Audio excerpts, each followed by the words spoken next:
नमस्कार, न्यूज 18 आप देख रहे हैं। मैं हूं जासमिन शर्मा। जम्मू कश्मीर इन दिनों अभूतपूर्व बाढ़ और बारिश की मार झेल रहा है। जम्मू डिवीजन में जिस तरह से बाढ़ के हालात हैं, वहां पर केंद्रीय मंत्रालय की एक टीम पहुंची हुई है, बाढ़ का जायजा ले रही है। नुकसान कितना हुआ है इसका आकलन किया जाएगा। इसके अलावा अगर कश्मीर घाटी की बात की जाए तो वहां पर लगातार दरियाए चनाब हो या दरियाए झेलम हो, उनका जलस्तर लगातार बढ़ता जा रहा है और झेलम किनारे बसे लोग सुरक्षित स्थानों पर जाने को मजबूर हैं। सेंट्रल कश्मीर और साउथ कश्मीर की बात की जाए तो वहां पर बाढ़ का खतरा बना हुआ है। 2014 की यादें लोगों को सताने लगी हैं। लगातार 3 दिन से हो रही मूसलाधार बारिश ने नदियों और नालों को उफान पर ला दिया है। चिनाब नदी ने पूरे क्षेत्र में तबाही मचाकर रख दी। जलस्तर खतरनाक स्तर को पार कर चुका है। अखनूर तहसील के फत्तू कोटली गांव में हालात इतने भयावह हो गए कि वहां 45 लोग बुरी तरह पानी में फंस गए।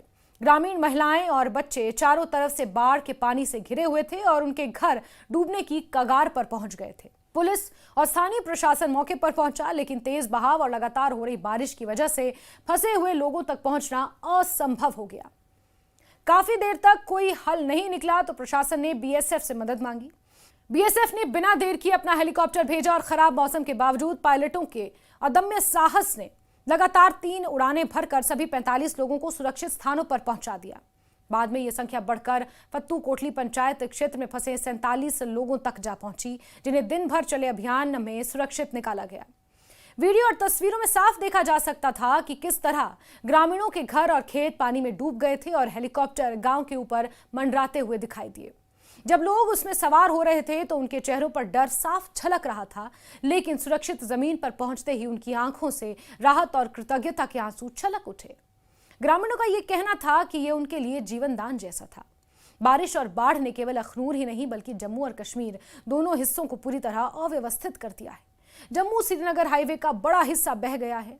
इसी तरह मुगल रोड और किश्तवाड़ सिंथन टॉप अनंतनाग मार्ग भी बंद हो चुका है। कश्मीर का सड़क संपर्क पूरी तरह कट चुका है। नदियों के किनारे बसे गांव डूब रहे हैं, पुल ढह चुके हैं, सैकड़ों मकान मलबे में तब्दील हो गए हैं। चिनाब और झेलम दोनों नदी खतरे के निशान से बहुत ऊपर बह रही हैं। लोगों को सुरक्षित स्थानों पर ले जाया जा रहा है। जहां सड़कें नहीं हैं वहां हेलीकॉप्टर के माध्यम से सेना बीएसएफ आगे आई है और लोगों का रेस्क्यू किया जा रहा है। बुधवार को ही अखनूर के गढ़खाल इलाके में 20 मकान बाढ़ में ढह गए। दर्जनों लोग फंस गए। सेना और सुरक्षा बलों ने हेलीकॉप्टर से इन्हें बचाया। पुलवामा, कुलगाम में भी सेना और एसडीआरएफ की टीमों ने 100 से ज्यादा लोगों को हेलीकॉप्टर और नाव की मदद से बाहर निकाला। वायुसेना, सेना और बीएसएफ तीनों बल मिलकर बड़े स्तर पर रेस्क्यू मिशन चला रहे हैं। वायुसेना ने 6 हेलीकॉप्टर लगाए हैं, जिसमें 5 MI-17 और 1 चिनूक शामिल है। इसके जरिए अब तक 46 नागरिकों को सुरक्षित निकाला जा चुका है।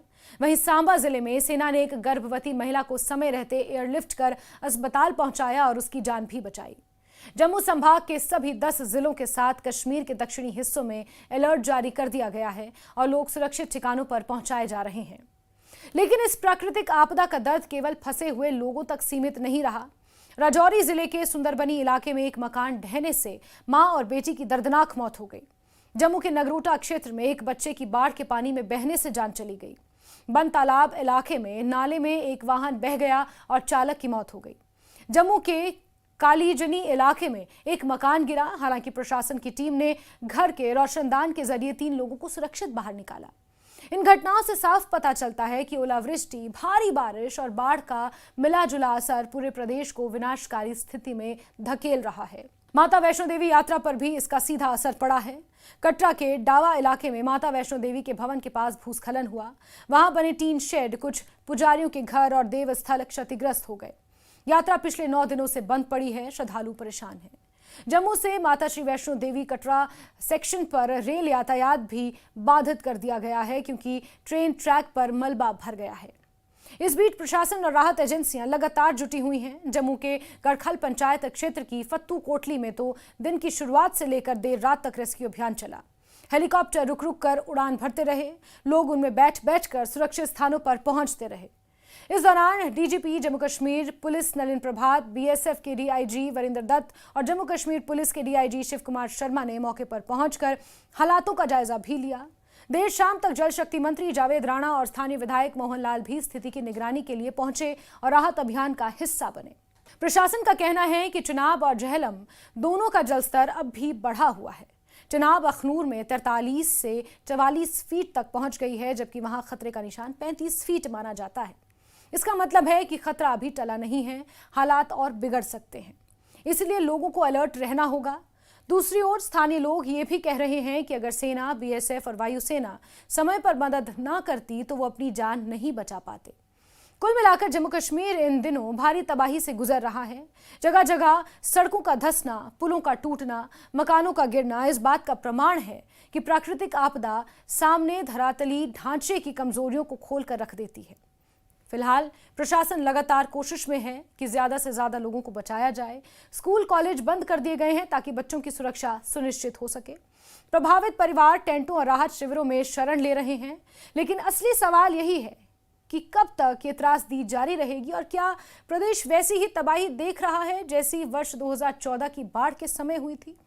और जिस तरह की परिस्थितियां बनी हुई हैं, यही कारण है कि जम्मू कश्मीर के लोग और खास तौर पर कश्मीर घाटी के 2014 की बाढ़ की परिस्थितियों को याद कर सहम चुके हैं। अखनूर के गढ़खाल इलाके में दरिया चिनाब का पानी लगातार बढ़ता जा रहा है और बढ़ता पानी यहाँ पर गांव में आ चुका है। और आपको बताते हैं कि ऐसे मेरे कदमों की मौजूदगी से लग रहा होगा कि शायद मैं किसी नदी के किनारे हूँ, कि नहीं, मैं एक गांव में मौजूद हूँ और गांव पूरी तरीके से दरिया में तब्दील हो चुका है। जूम करके तस्वीरें दिखाने की कोशिश करेंगे कि आप देखिए कि लोग जो है वो पूरे यहाँ पर कम से कम 40 से ज्यादा लोग हैं।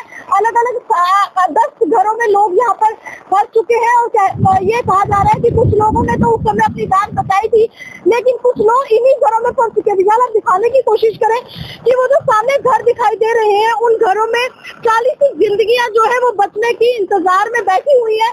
कम से कम 7 से 8 घंटे हो गए उन लोगों को वहाँ पर वो फंसे हुए हैं।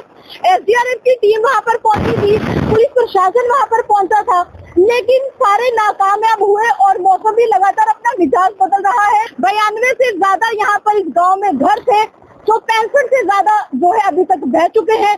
कुछ चुनिंदा जो घर बचे हैं, कुछ लोगों ने अपना सामान जल्दी से अपने ट्रैक्टर में जैसे संभव हुआ उन्होंने अपनी जान बचाई, वो यहाँ से निकल गए।